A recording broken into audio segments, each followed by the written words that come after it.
నమస్తే, welcome to G24 news. నేను తరంగిణి. ముందుగా బులెటిన్లో హెడ్లైన్స్ చూద్దాం.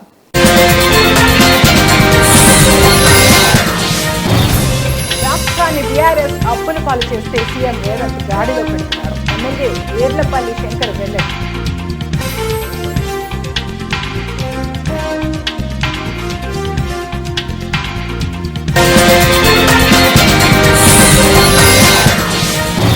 అకాల వర్షానికి తడిసి మొలకొచ్చిన ధాన్యం, వడ్లను కొనుగోలు చేయాలని రైతు ఆందోళన.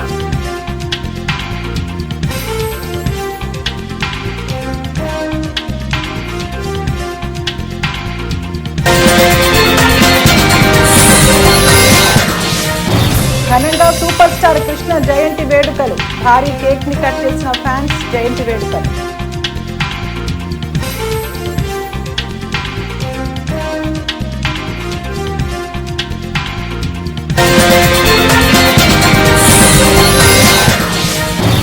కాకినాడలో టాటా ఐపీఎల్ మ్యాచ్ ను తిలకించేందుకు భారీ స్క్రీన్లు. సుమారు 10,000 మంది ప్రేక్షకులు తిలకించే విధంగా ఏర్పాట్లు.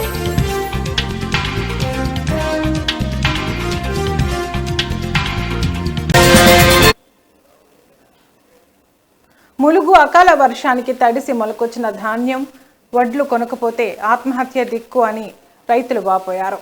తాడ్వాయి మండలం కాటాపూర్ గ్రామానికి చెందిన లాలయ్య అనే రైతు తన 7 ఎకరాల పొలంలో వరి సాగు చేశాడు. పంట కోసి నెల రోజులు అవుతున్న కొనుగోలు కేంద్రానికి తీసుకెళ్లి స్తోమత లేక పొలం వద్దే వడ్లు ఆరపోసుకున్నాడు. అకాల వర్షానికి తడిసి మొలకొచ్చిన ధాన్యం కాకుండా మిగతా ధాన్యాన్ని కొనుగోలు చేయమని వేడుకున్నప్పటికీ అధికారులు పట్టించుకోవడం లేదని రైతు ఆవేదన వ్యక్తం చేస్తున్నాడు. ఇప్పటికైనా తన వడ్లను కొనుగోలు చేయాలని, లేకపోతే తనకు ఆత్మహత్య దిక్కని రైతు లాలయ్య ఆందోళన వ్యక్తం చేస్తున్నాడు.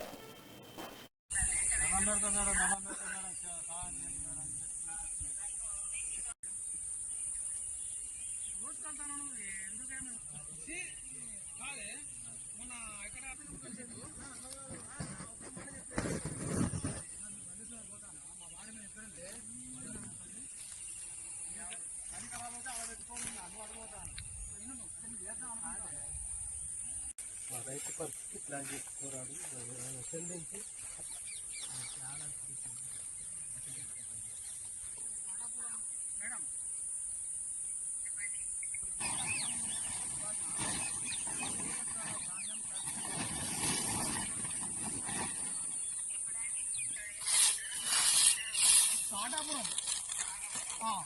బాలయ్య 7 ఎకరాల 7 ఎకరాల వడ్లు ఇలా ఈ రకంగా నేను నష్టపోయిన అకాల వర్షాలతో నేను 7 ఎకరాల వడ్లు ఇలా నష్టపోయి నేను ఆత్మహత్య చేసుకునే పరిస్థితిగా ఉన్నది. ఏది ఏమున్నా కానీ ప్రభుత్వమే దీనికి బాధ్యత వహించాలి. ఈ ప్రభుత్వం ఇంత నిర్లక్ష్య ప్రభుత్వం, అధికారులు కూడా ఎవరు కూడా ఈ రైతులు పట్టించుకుని నాదులు లేరు ఈ రోజులల్లా. ఎందుకంటే నేను ఎందుకు బతకాలి, ఏం చేయాలి, రైతు బంధు లేదు, రైతు బీమా లేదు ఈ రోజులల్లా. ఎందుకు ఈ ప్రభుత్వం చెత్తగుడి ప్రభుత్వం, ఈ మాటలగాడి ప్రభుత్వం కానీ ఇది చేతలగాడి ప్రభుత్వం కాదు. ఇది ఎందుకంటే ఇది రైతులు రక్తం తాగి రైతు దగ్గర రాజ్యం ఆట ఎద్దేశం ఎగర్చామట. ఈ రాజ్యం కూడా ఈ రోజుల్లో రైతులతో పెట్టుకొని ఈ రోజు రాజ్యం కూడా ఇది బాగుపడే పొజిషన్ లేదని నేను ఈ రోజు మీడియా ద్వారా నేను చెప్తా ఉన్నా. ఎట్లా చేసినా వడ్లు ఎవరైనా కొనుక్కుంటే ఆత్మహత్య చేసుకుంటా. దీనికి కాంగ్రెస్ పార్టీ దీనికి బాధ్యత వహించాలని కూడా నేను ఇలా చెప్తా ఉన్నా. ఏప్రిల్ 1వ తారీఖు పోసిన ఏప్రిల్ అయిపోయింది, ఇలా 2 నెలలకు. సినీ విలీనాకాశంలో ఎంతో మందికి సహాయ సహకారాలు అందించి సేవాభావంతో ఉన్నతంగా రాణించిన మహనీయులు సూపర్ స్టార్ ఘట్టమనేని కృష్ణ అని చల్లా వెంకటరమణ, ఎం శేఖర్, బోరా ఎల్లారెడ్డి పేర్కొన్నారు. కాకినాడ జిల్లా కొత్తపేటలో కృష్ణ మహేష్ బాబు ఫ్యాన్స్ ఆధ్వర్యంలో సూపర్ స్టార్ కృష్ణ 82వ జయంతి వేడుకలను ఘనంగా నిర్వహించారు. భారీ కేక్ ను కట్ చేసి పేదలకు అన్నదానం చేపట్టారు. సూపర్ స్టార్ కృష్ణ తన సినీ జీవితాన్ని తేనె మనసుల సినిమాతో ప్రారంభించి ధృవతారలా నిలిచారని వారు కొనియాడారు.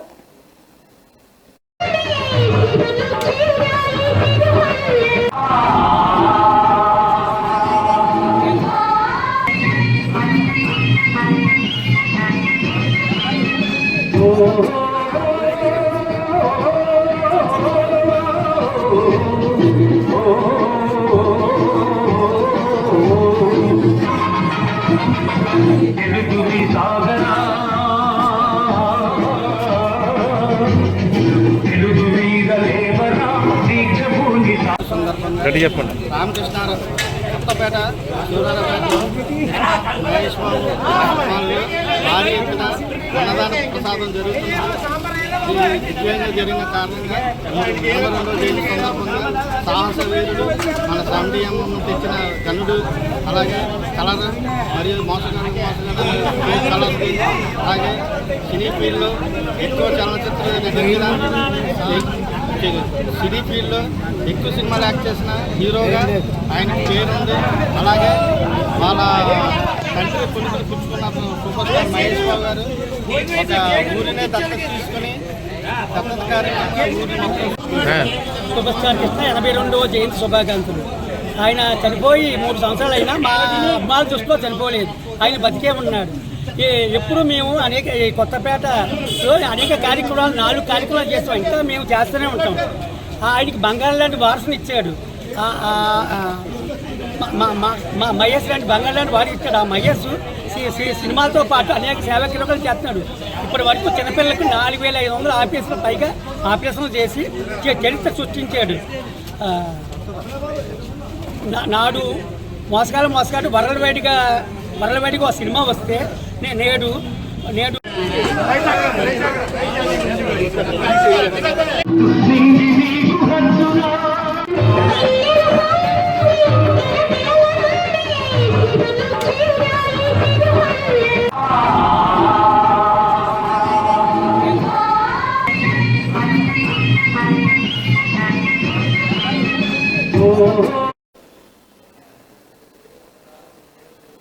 దక్షిణాది రాష్ట్రాల్లో తొలిసారిగా కాకినాడలో టాటా ఐపీఎల్ మ్యాచ్ ను తిలకించేందుకు భారీ స్క్రీన్లు ఏర్పాటు చేయడం జరిగిందని ఎంపీ కార్యాలయం ఇన్ఛార్జ్ లక్ష్మణ్ మూర్తి, బీసీసీఐ ప్రతినిధి ఆల్విన్ గైక్వాడ్ తెలిపారు. జూన్ 1, 3 తేదీల్లో నిర్వహించాల్సి ఉన్న 2 ఐపీఎల్ ఫ్యాన్ వర్క్ పార్క్ ఈవెంట్లు కాకినాడ జిల్లా స్పోర్ట్స్ అథారిటీలో నిర్వహించడం జరుగుతుందన్నారు.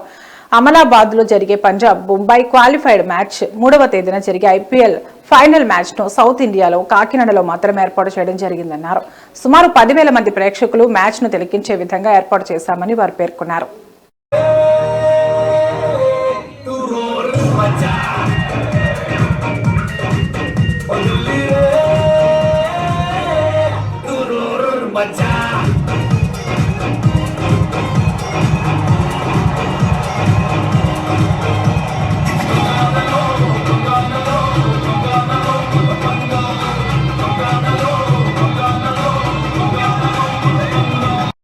మీడియా మిత్రులకి సానా సతీష్ బాబు గారి తరఫున ఆఫీస్ తరఫున అభినందనలు తెలియజేస్తున్నాం. నేను చేస్తున్న కృషికి మీ సహకారం, మీ యొక్క అభినందనలు మాకెంతో ముఖ్యమైనవి. మీరు గత 2 రోజుల మట్టి మీడియా వారికి చూపిస్తున్న ఉత్సాహాన్ని మేము ఎంతో సానా సతీష్ గారి తరఫున, రాజ్యసభ ఎంపీ అయినటువంటి మా సానా సతీష్ గారి తరఫున మీకు అభినందనలు ప్రత్యేకంగా మీడియా వారికి తెలియజేస్తూ ఉన్నాం. దక్షిణాది రాష్ట్రాల్లోనే ఒక కాకినాడ నగరాన్ని ఎంచుకుని మొట్టమొదటిసారిగా ఐపీఎల్ ఫైనల్కి సంబంధించి ఈ యొక్క ఈవెంట్ని ఏర్పాటు చేశారు. 1వ తారీఖున జూన్ 1న ఎలిమినేటర్ మ్యాచ్ని, 3వ తారీఖున ఫైనల్ మ్యాచ్ని ఏర్పాటు చేశారు. ఈ వేదికకు ప్రోత్సాహనిస్తున్న జిల్లా కలెక్టర్ గారు అయినటువంటి ఎస్పీ గారికి మరియు ఇతర ఫైర్ అధికారులకి, జిల్లా క్రీడాకార అధికారులందరికీ, సంబంధిత అధికారులందరికీ కూడా మేము ప్రత్యేకంగా శుభాకాంక్షలు తెలియజేస్తున్నాం. కలెక్టర్ గారు అయితే ప్రోత్సహిస్తూ మమ్మల్ని ఏ విధంగా మా సపోర్ట్ మీకు కావాలని చెప్పి ఆయన పలుసార్లు మాకు సంబంధించిన నివేదికలు కూడా అందజేశారు. దీనికి సంబంధించిన సేఫ్టీ మెజర్స్ కూడా తీసుకునే విధంగా ఆయన కొన్ని సూచనలు చేశారు. ఆయన ఆలోచనలకు అనుగుణంగా అందరి యొక్క అభిమానాన్ని తీసుకుంటూ ఈ ఈవెంట్ ఏర్పాటు చేశాం. ఒక విషయంలో చెప్పాలంటే ఇది చాలా At the same time, I would also like to thank the media for being in line with the BCCI and East Godavari District Federation for creating awareness amongst the people in Kakinada about the IPL Fan Park. Would also like to thank to the people who have given us permission to conduct IPL Fan Park in Kakinada on the 1st of June and 3rd of June 25 at District Sports Authority, Krishnanagar, Ramayana-peta. This season, BCCI stretched to 50 cities to conduct IPL Fan Park, out of which 2 cities belong to the state of Andhra. I would name them is Vijayawada and Kakinada. BCCI's intentions to have IPL Fan Park is to bring electrifying stadium-like atmosphere to cities where there are no stadiums, cities which do have stadiums but they do not host IPL matches. IPL Fan Park is for the people of such cities who can గురుకుల పాఠశాలల్లో చదివే విద్యార్థులు టాయిలెట్లు కడగడం, ఎవరి room వాళ్లే clean చేసుకోవడంలో తప్పేంటన్న SC గురుకుల సొసైటీ సెక్రటరీ అలుగు వర్షిణి వ్యాఖ్యలకు ఆర్ఎస్ ప్రవీణ్ కుమార్ కౌంటర్ ఇచ్చారు. కడుక్కుంటే తప్పేంటని మీ అధికారులే అంటున్నారు. నేను ఇలా రేవంత్ రెడ్డి గారిని సూటిగా ఒకటే ప్రశ్న అడుగుతున్నా. అయ్యా, మీ టాయిలెట్ మీరే కడుక్కుంటున్నారా? మీ ఇళ్లల్లో మీ టాయిలెట్ మీరే కడుక్కుంటున్నారా? మీ పిల్లలు పోయే బడులల్లో పిల్లలు వాళ్ళ టాయిలెట్లు వాళ్ళే కడుగుతా ఉన్నారా? మీ మంత్రులు వాళ్ళ టాయిలెట్లు వాళ్ళే కడుక్కుంటున్నారా? కడుక్కుంటే తప్పేందని మీ అధికారం అంటున్నారు. మరి కడుక్కోవాలి కదా. నేను మొన్న కూడా స్టేట్మెంట్ ఇచ్చిన, రేవంత్ రెడ్డి గారు మీరు ఆదేశాలు ఇచ్చినందుకే ఈ అధికారి చాలా నిర్భయంగా ఎస్సీ వర్గాల మీద వివక్ష చూపుతా ఉన్నది. ఎవరి టాయిలెట్లు కడుక్కోవడానికి వ్యతిరేకం కాదు రేవంత్ రెడ్డి గారు. ఈ దేశం పుట్టక ముందు నుంచి, ఈ మానవాళి ఉన్నప్పటి నుంచి పేద వర్గాలు వాళ్ళ టాయిలెట్లు వాళ్ళే కడుక్కుంటున్నారు. వాళ్ళ టాయిలెట్లే కాదు, సమాజం టాయిలెట్లు అంతా కూడా ఈ దేశంలో వాళ్ళే కడుగుతున్నారు. మీకు తెలియకపోతే తెలుసుకోండి చరిత్ర. ఇవాళ వాళ్ళు ఎన్ని రోజులు రా బాబు ఈ పని, ఎన్ని రోజులు రా ఈ పారిశుద్ధ కార్మికుల పని చేయాలి, ఎన్ని రోజులు ఈ బాంఛన బతుకు ఉండాలి, ఇప్పుడన్నా మాకు మరి విముక్తి రాదా అని చెప్పి ఆనాడు మరి గురుకులాలు పెడితే ఆ గురుకులాలను కేసీఆర్ గారు చరిత్రలో ఎన్నడూ లేని విధంగా 1000 గురుకులాలుగా మార్చి ఈ పేద వర్గాలు, ఎర్ర బస్సు ఎక్కలేని కుటుంబాలు ఎయిర్ బస్ ఎక్కాలి, ఏరోప్లేన్ ఎక్కాలి, విదేశాలకు పోవాలి, ఇంగ్లీషు చదువుకోవాలి. ఉన్నోళ్ళ పిల్లలే కాదు, పేదోళ్ళ పిల్లలు కూడా కంప్యూటర్ ఇంజనీర్లు కావాలి, డాక్టర్లు కావాలి, కలెక్టర్లు కావాలి, ఐపీఎస్లు కావాలి, ఐఏఎస్లు కావాలి, సినిమా యాక్టర్లు కావాలి అని చెప్పి వీళ్ళ కోసం ప్రత్యేకమైన పాఠశాలలు 1000 దాకా పెంచితే, వీళ్ళందరికీ సన్నబియ్యంతో అన్నం పెడితే, వీళ్ళందరినీ ప్రపంచ స్థాయిలో తీసుకపోతే ఇలా కన్నుగుట్ట మంత్రి. నేను ఇలా రేవంత్ రెడ్డి గారిని సూటిగా ఒకటే ప్రశ్న. రాష్ట్రాన్ని 10 ఏళ్లు పాలించిన బీఆర్ఎస్ అభివృద్ధి పేరుతో లక్షల రూపాయలు దోచుకున్నారు తప్ప చేసింది శూన్యమని షాద్నగర్ ఎమ్మెల్యే వీర్లపల్లి శంకర్ ధ్వజమెత్తారు. నందిగామ మండలం మోతుకలగూడ, ఈదులపల్లి, శ్రీనివాసులగూడ, మజీద్, మామిడిపల్లి, మొదళ్లగూడ, మంచంపాడు గ్రామాలలో ఇందిరమ్మ ఇళ్లకు ఎమ్మెల్యే భూమి పూజ చేశారు. ఈ సందర్భంగా ఆయన మాట్లాడుతూ మోసపూరిత వాగ్దానాలతో అధికారంలోకి వచ్చి బీఆర్ఎస్ చేసిన విధ్వంసాన్ని ముఖ్యమంత్రి రేవంత్ రెడ్డి గాడిలో పెడుతున్నారని తెలిపారు. ఇల్లు లేని నిరుపేదలందరికీ ఇందిరమ్మ ఇళ్లు కట్టిస్తామని భరోసా ఇస్తూ ఇందిరమ్మ ఇళ్ల ప్రొసీడింగ్ పత్రాలను లబ్ధిదారులకు అందజేశారు.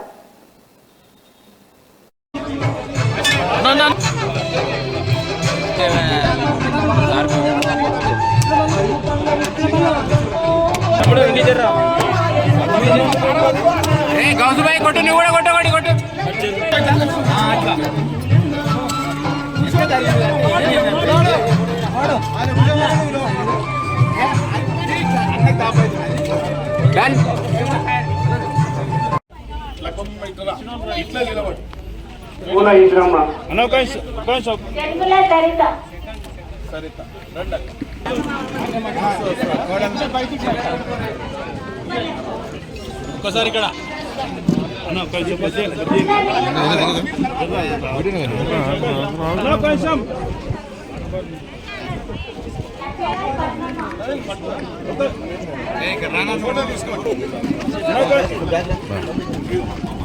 రైట్ ఏం చేసి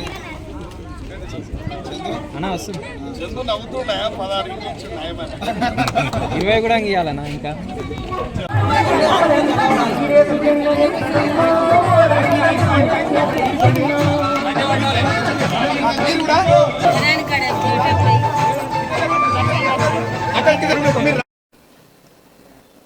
కేంద్ర రాష్ట్ర ప్రభుత్వాలు పెట్టుబడిదారులకు, కార్పొరేట్ సంస్థలకు, కార్మికులను, ఉద్యోగులను బానిసలుగా చేసే 4 లేబర్ కోడ్లను రద్దు చేయాలని సిఐటియు జాతీయ ఉపాధ్యక్షురాలు బేబీరాణి, నాయకులు రమణ పేర్కొన్నారు.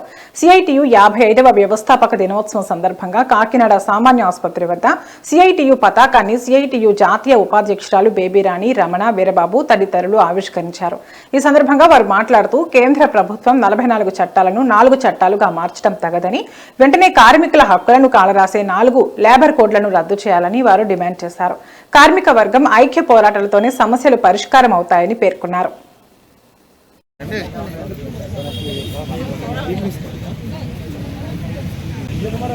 ఓకే. 1970లో centre of Indian trade union CITU కార్మిక వర్గం ఐక్యత కోసం ఐక్యత పోరాటం అనే నినాదంతో కార్మిక సంఘాల మధ్య ఐక్యతని కార్మికుల మధ్య ఐక్యతను తీసుకురావడం కోసం ఏర్పడింది. నేటికి 55 సంవత్సరాల కాలం అయ్యింది ఏర్పడి. 55 సంవత్సరాల కాలం సందర్భంగా సిఐటియు కాకినాడ జీజీహెచ్ ఆధ్వర్యంలో జెండా ఆవిష్కరణ సిఐటియు జాతీయ ఉపాధ్యక్షులు బేబిరాణి గారు చేశారు. ఈ సందర్భంగా కార్మిక వర్గానికి విజ్ఞప్తి, ఈరోజు కేంద్రంలో ఉన్నటువంటి బీజేపీ నరేంద్ర మోడీ ప్రభుత్వం కార్మిక వర్గానికి వ్యతిరేకంగా 4 లేబర్ కోడ్లు తీసుకొచ్చింది. ఈ 4 లేబర్ కోడ్లని ఈ యొక్క సిఐటి ఆవిర్భావ దినోత్సవం ఈ ఆవిర్భావ దినోత్సవ స్ఫూర్తితో దీన్ని తిప్పుకొట్టడం కోసం 4 లేబర్ కోడ్లు తిప్పుకొట్టడం. జూలై 9 సార్వత్రిక సమ్మెను చేయండి. కార్మికుల ఐక్యత, కార్మికుల జిందాబాద్. Comrades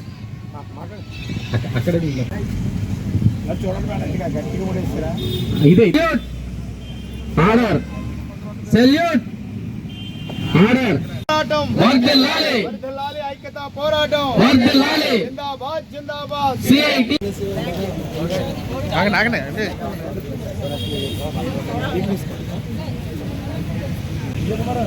okay.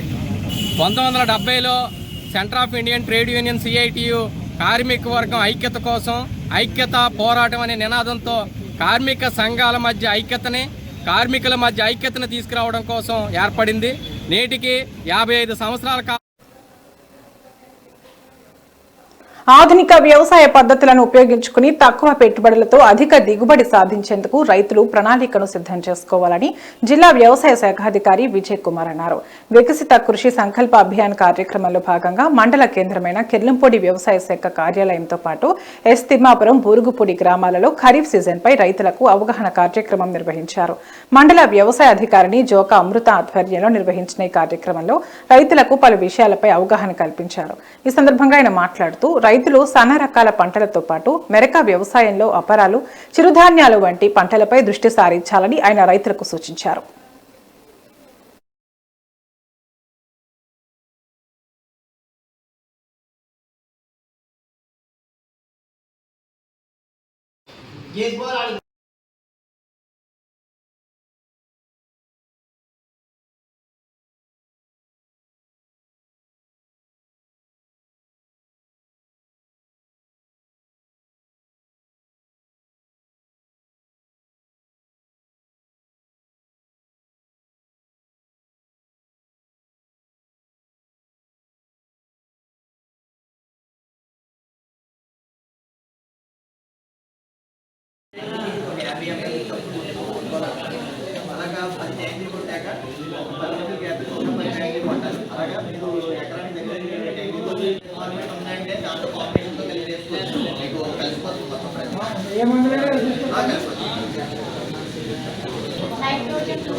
మనం ఒక నిన్నటి నుంచి స్టార్ట్ చేసాము. ఈరోజు కిర్లంపూడి మండలంలో కిర్లంపూడి గ్రామంలో ఇనాగ్రేట్ చేయడం జరిగింది. సో రైతు సోదరులందరికీ కూడా central government schemes, state government schemes గురించి తెలియచేయడం జరిగింది. దాని ప్రాముఖ్యంగా సాయిల్ టెస్టింగ్ దాని గురించి రైతు సోదరులకు అవగాహన కల్పించడం జరిగింది.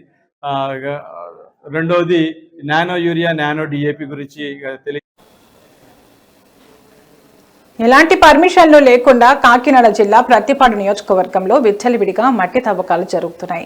అనుమతులు లేని గ్రావెల్, మట్టి తవ్వకాలు జాతీయ రహదారిపై తుని నుంచి జగ్గంపేట వరకు బహిరంగంగా డబ్బాలు పెట్టి ర్యాంపులు వేసి రాత్రి పగలు షిఫ్ట్ డ్యూటీలు వేసుకుని తిష్ట వేస్తుంటే అధికారులు మాత్రం మామూళ్ల మత్తులో పట్టించుకోవడం లేదు. అయితే కూటమి ప్రభుత్వం అధికారం చేపట్టి సంవత్సరం కావస్తున్నా అక్రమ దందాలకు అధికారులు చెక్ పెట్టకపోగా ఒక కేసు కూడా నమోదు చేయలేదని జిల్లా ప్రజలు ఆగ్రహం వ్యక్తం చేస్తున్నారు.